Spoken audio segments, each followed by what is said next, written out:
Yeah. Smiling while my. Welcome everybody. What's going on? This is Thailand TV. Another fabulous episode that we're going to bring to you. Today's episode is going to be centering around youth sports. We'll talk about a little bit of the advantages of being a coach in youth sports. What do you get from it? What do you take from it? And the difficulties that come with it. Like I said, man, Thailand TV is all about giving you guys information, all about giving you guys positive words, inspirationals, anything that can help you guys be good people that want to have good relationships with good people, right? And that's what we're here to do, right? So let's kick it off. This one is a topic that's really pretty serious, right? We're talking about youth sports. We're talking about dealing with kids, right? And especially at the amateur level, which I think is a very difficult field, right? I think we've commercialized it a little bit too much, especially with AAU basketball. Totally commercialized now. It's all about how much money you can make, right? And everything is in this world is all about profitability and monetary value, right? So I understand why it's gone that way. And especially with NIL deals and all that now being able to give to amateur athletes, it's really going to open up a whole Pandora's box of situations, right? So, but we're going to swing with it. We're going to roll with it. And what I'm going to do, like I said, with my show is I'm going to try to give some positive words, some inspiration, some of my previous stories and experiences to help people weed their way through this, in particular parents, and then also coaches, right? So in dealing with youth sports, I had the ability to coach the kids that I've been coaching for a long time. Probably going on 8 years. Yeah, going on 8 years now. I've had a lot of them since third grade, right? And the ones that I had at third grade flourished, right? Flourishing. They're still involved in their sports as of right now, making big waves right now at the schools that they're at, right? Basically sitting at the top of the class, at the top of any of their competitors and teammates and colleagues, right? Because of the way we structured, the way we coached. You know what I'm saying? Me, my coaching staff, hard nosed, man. One thing about us, our mentality was to put a dog in them. Right? We need to put the dog in these kids, right? A lot of kids have skill. We all know that. But do they have a dog in them? You know what I'm saying? How I terminalize the whole phrase, put a dog in them, is like this, right? If you want to protect your land, right, would you put your dog in your yard, your fenced-in yard, on a leash? Would you put them in a leash? No. If you have a fenced-in yard, you're going to let that dog roam, right? And if you got pit bulls and you got intruders running around, right, you're going to really let them dogs go. And that's what I like to do. I like to let them dogs go. You know what I'm saying? So, in particular, what I wanted to talk about was a situation that I had. And the reason why I bring this situation up is because we have all these trainers, we have all these trainings. And I'm not knocking anybody's training. I'm not. Believe me, I am not doing that. The reason why I'm saying it is because so many are popping up. And I want to kind of give an idea as to, especially for the coaches and the trainers of these programs, but specifically for the parents who are picking out these places to go to. And there are some. You can come to me, come holler at me, get in touch with me. I can recommend some. And I know pretty much the guys I roll with, dogs that I grew up with. I know which programs that'll give you the best for what your child has. And leading into what your child has, I think is a big part of it, right? That's one of the reasons why I'm creating Athletes in Crisis. My company, Athletes in Crisis, is a trademark that my mom created to help youth and athletes, student athletes, and help them in trouble. And specifically what I've done is I've tuned it a little bit from what she had is. My motto is that if we can stop kids from getting into chaos, then they wouldn't be in crisis, right? And so what you have to do is you have to understand kids, right? I think that's the biggest thing possible, or excuse me, that's the biggest thing you can do, but it's very hard to do that. It's today's society. I think we only live on two spectrums when it comes to dealing with kids. We are either empathetic of kids and enabling of them, where whatever answer they give us, we just run with. They look like they're happy, then they're happy, right? Or we're going hard on them and we ain't listening to nothing to say. We're just telling them what to do. You do what I say, do what I say, do what I say, right? So that's the two spectrums that I think we are in right now. And we need to find a way to get into those gray areas, especially when it comes to young people, because conversations with young people is real. Because they still have innocence and they're still naive, right? So they're naive to the point where they're going to believe what you're saying. They're going to understand that what you're asking them, and they're going to answer your questions that you're asking based on them thinking that what you're asking them is the intent of your question, right? And they're innocent to the point where they're going to give you a real ass answer, right? You know what I'm saying? You ask a kid how I look today, they're going to be like, your nose is funny, right? You know what I'm saying? A little kid, a little 4-year-old, your nose is funny, right? And you probably got a bent up nose, right? They're going to give it to you real and give it to you raw. That's why dealing with kids, that's why I love dealing with kids, because this is the last of the time before society has had their influences on them, right? So the biggest thing is having conversations with kids and getting to know them. I think one of the biggest things that I'd like to tell adults is you were a kid once, right? You were a kid once. So you should know, right, at this age, if you can remember what you were doing and what you were thinking about at that age, they're probably doing and thinking the same things, right? So when you're relating to kids, you have to make sure you take yourself out of your adult shoes that you're in right now and put yourself into the place of when you were a kid and what was going through your mind. It's the easiest way to deal with the kids. I had to find out the hard way one time was when I was coaching youth amateur athletic, these particular kids I was the one on this spectrum. Just do what I say, get out there, go do what you do this, do that. Oh, you're not going to do this, I'm going to punish you. You want to run some more? Okay, you want to run some more. And I had to really turn into a little bit more of the empath way a little bit and mix the two up, because I had to be like, wait a minute. And there was sometimes, I mean, on my football teams, 3rd and 4th grade, where we would sit there and we would like, at 3rd and 4th grade, you could be on the field. The coach could be on the field about 5-6 yards back and huddle up with the kids, call the play, let them run the play, and you can stay on the field, right? So there were many times, I mean, I got receipts, man. You can ask anything. You can ask kids, man. You can ask the kids. It was sometimes we go into the huddle and the kids be like, yo, Coach Tylen, can we get a ball to Brock to run it? I'm like, all right, bet, Brock, you running the ball. You know what I'm saying? You know what I'm saying? Right? They be like, Coach Ty, we want to run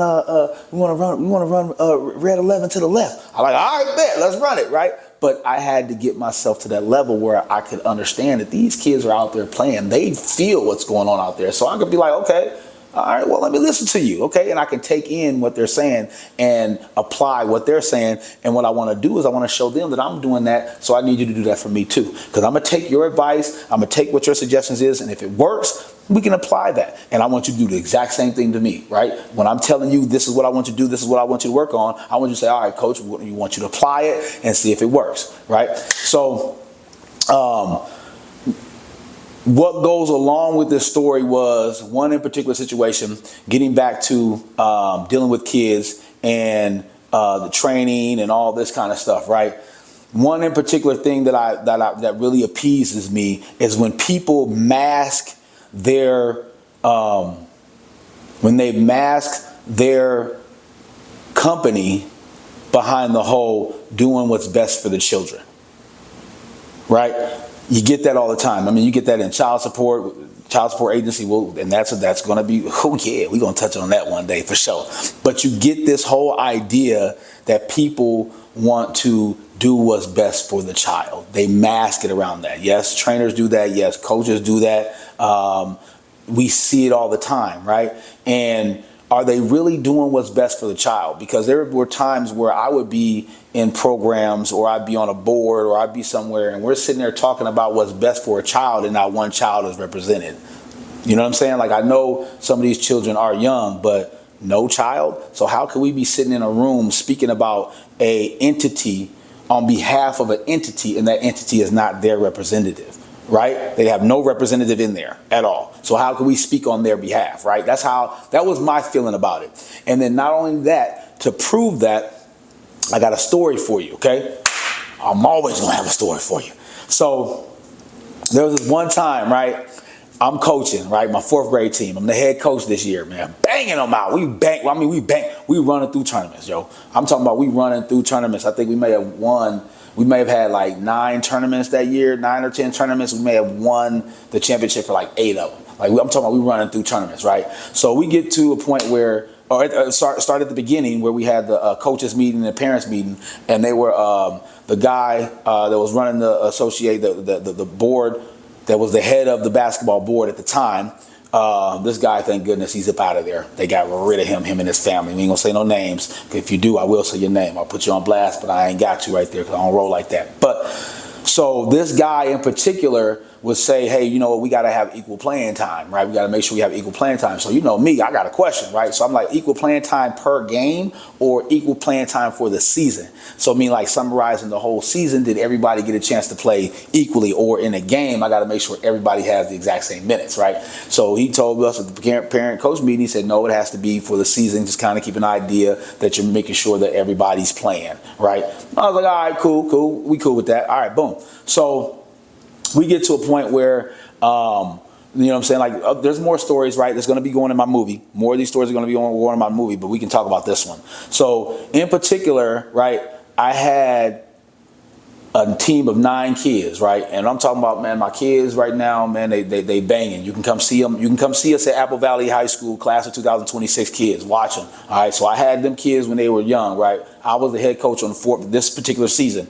Been an assistant coach every year, or I was the head coach, right? So this particular year, I was the head coach, and they came to me at one practice, and they were like, yeah, so, you know, parents are saying that their kids aren't playing enough or whatever, blah, blah, Skippy, you know, we need you to make sure you're getting there with the equal playing time thing. And I'm like, well, you told me per season, right? So why don't you guys give me some easier tournaments so that way I can get these guys in there a little bit more? Because when you're putting us in these only A tournaments, I'm out here battling with teams who aren't doing equal playing time, which most associations ain't doing equal playing time but ours, right? Ironic. But anyways, so the parents and the board complaining about equal playing time, and this is what I talk about, best interests of the child, right? So the parents and the association are talking about the best interest of the child, making sure we play playing time. This is where I'm going to talk to you right now. So I sit down, we had a tournament, right? And they put us in this tournament that was supposed to be, you know, pretty mixed with the teams in there so that I was able to get the equal playing time. So in this particular game, this particular tournament, you know, we won the first 2. It's the third game for the championship. And we're down, I would say we're maybe down 6 points, right? One of the kids on the team, he just wasn't skillful as the rest of the guys, right? So, as you know, with AAU ball, you've AAU basketball, right? You got the bench, you got like one folding table that has the scorekeeper sits at, and then you have the other team's bench. So there's really only one little folding table that's in between us, right? So I can hear everything that's going on. They can hear everything that's going on with me. So this one timeout, we're down 6, we're up 2. We're up 2. Let me get the scenario right. So we're up 2. Call a timeout, and I literally heard one of the kids go to the coach and say, hey, coach, 4th grade, goes up to the coach and says, hey, coach, I can take the guy that's guarding me. And I'm sitting there like, oh, God, all right, well, equal playing time, so whatever, all right. So I put them back out there. Sure enough, this kid that told his coach that he could take our kid, took our kid 4 times in a row. 8 points straight. Now we're down 6. Call a timeout. I said, man, look. I said, forget this. Forget this equal playing time shit. I didn't say it to the kids, but I'm saying this in my head. Forget this equal playing time shit. I said, look, man. I sat all of them down, and I looked at all my kids, and I said, all right, check this out. I said, we can either do equal playing time right now, right? And however the game goes is however the game goes. Or we can win the game. I looked at all 9 of my kids, and I asked them that question. Which do you want to do? All 9 kids looked at me and they said, we want to win the game, coach. Y'all doing what's best interest of the kids, huh? Right. Well, I'm talking to the kids, and the kids are telling me we want to win, coach. So I said, all right, bet. That's all I need to hear. Let's go. Put my best 5 out there. It's about 6 minutes left to go in the game. We're down 6. We ended up winning by 8. All my kids were happy. They got trophies, medals. Did they get medals that game? I think they got medals. But if you look at the picture, I can show you the picture. I can show a picture, man. They're happy, all 9. Matter of fact, we end up going to the tournament, to the state tournament, and winning in the A3 level, which they played us, you know what I'm saying? Spartans, y'all played us. Minnesota Spartans, y'all played us.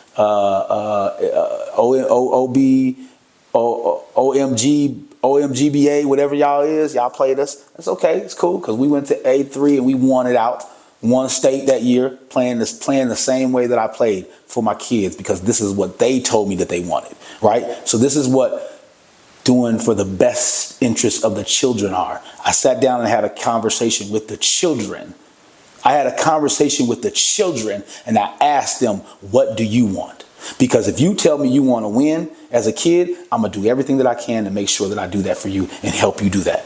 All right. I'm not going to sit up here and go lollygag or politic or lobby for something that benefits me. I'm going to do whatever I can for you as a child, because you told me as a child that you want that. And that's what I'm going to give you. And a lot of people masking that are just making 1 or 2 children happy and then making the other ones like, what the heck is going on, coach? Because that's how it was sometimes. Sometimes my kids would sit there literally on the bench and look at me like, coach, what's going on? And I look back at them like, and that's the worst feeling as a coach. That's the worst feeling as a coach, is to have your kid look at you and you're like, I can't do nothing. I can't do nothing about it. You know what I'm saying? But I'll tell you this, and I told them, I said, I'm going to ride for y'all. I said, I'm going to take this one for the team. I never went back to the association and told them this story right now. I'm telling y'all, this is the first time I've ever told this story, because I keep that stuff in because the kids told me that. And that's what I'm going to earn from them. The trust of knowing that, hey, you got somebody that you guys can tell something to, and I'm going to have your back. I'm going to go to war for you. And I'm going to talk to these parents like I'm the one that said it, like I'm the one that did it. Because adults only know how to talk to adults. They don't know how to talk to kids. And that's why we do this so great at Athletes in Crisis. That's why our company, Athletes in Crisis, is going to be an amazing company for youth, because we will be advocating for the youth. We will get in there and find out what the kids want, what the children want, what the young adults want, what the preteens want. We will talk to them specifically and ask them what they want. And whatever they tell us they want, we will do the best in our power to make sure that they get that. And that's all we got to do, man, for these youth. That's all we got to do to make it the best, man. Because what I feel is this, I told my mom one time, me and my brother were driving in the car one time, and we told my mom, and we was like, mom was like, we was like, mom, quit talking to us, mom, quit telling us what to do. We driving the car now, you know what I'm saying? But in a sense, we kind of meant that. It's like, right now, we're driving the car. And I think a lot of times, especially people my age and closer to my age, we still think that we're driving the car. We're not driving the car, man. We're in the back seat, right? If you're 18 till about 29, 30, you are living in the world you made. You are living in the world that you made. If you're 30 and up, you should be working to make it a better place for the younger people. And then the younger people are supposed to be dreamers about what world they want to have. You see how that works? It all revolves back to the younger people. It all revolves back to the younger people. And if we can make this a better place for them, then we have succeeded. But there's too many people out here around my age, and still trying to make it a better place for them. Like, your time is over, player. It's over, player. All right? You're in the ending parts of your life. Have fun. Have a good time. But at the same time, make sure you're doing the best you can to teach these kids so that when they turn 18, they can live in a world that's amazing like you did. Shit, I mean, you think about me, man. I mean, y'all think about me at 18, 19, 20, 21, 22, 23, 24, 25. Think about me during those years. A lot of people know me because I've met a lot of people during those years, right? So think about me during those years. I was living in the world that we made. I was having fun. I was having a great time, right? But now that I'm this age, I'm trying to make it so that my son, my 5-year-old, has an amazing world when he gets there. My son TJ is 17. He's about to be 18, which means he's going to be living in the world that he has created, right? Everything is modeled for youth. Everything is for these kids. That's why the technology and all this is out here. That's why my son 17 is able to jump into it like he is, because that's the world he made. And he's going to be able to have fun with that. But I want him to get it right away so that when he gets at a certain age quicker, he's able to say, okay, let me turn around and see what I can do to make this better for the younger people, right? And I'm going to continue to do that until the day I die.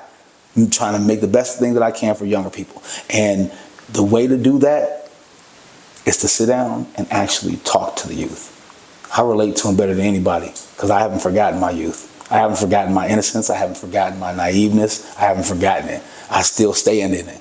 You know what I'm saying? That's why it's difficult to talk to adults. That's why it's difficult to talk to young people who act like adults. That's why when parents don't put their kids in their place, don't sit them at the kids' table. Back in the day, I was thinking about this the other day. Back in the day, I used to go over to grandma's house for Thanksgiving or Christmas or whatever, or a big old party, whatever. The kids were in the damn pantry. The kid table was in the pantry. The kid table was in the bathroom. The kid table was on the balcony somewhere. The kid table wasn't in the living room or in the dining room. The dining room sat grandma, grandpa, uncles, aunties, mommy, and daddy. And no kids sat at that table. Because we put kids in a kid's place. Because eventually you're going to be an adult. But right now you're a kid. Let's enjoy that being a kid. Dream as big as you can possibly. Your world is like this. Every mistake you make is going to be like this. Every mistake you make, and to the point where you have nothing but to do but to go down this one little avenue. So let's try the best we can to make sure that these kids keep it as wide as they can, so when they get older, they have all this opportunity. But in order to do that, we have to talk to them. We have to relate to them. We have to ask them why. We have to ask them what. We have to ask them how. We have to ask them when and where. Ask them these questions. They're innocent and they're naive. They will answer those questions. And like I told y'all with the story, man, they told me they want to win, man. They told me they want to win. The kids told me that they want to win. So let's teach them how to win.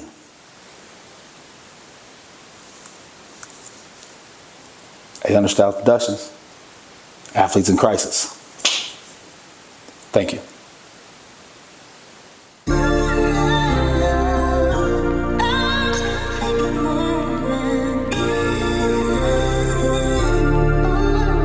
Yo, Nick, pass, make it slack. Hey, put your life on the line for this, you don't deserve it.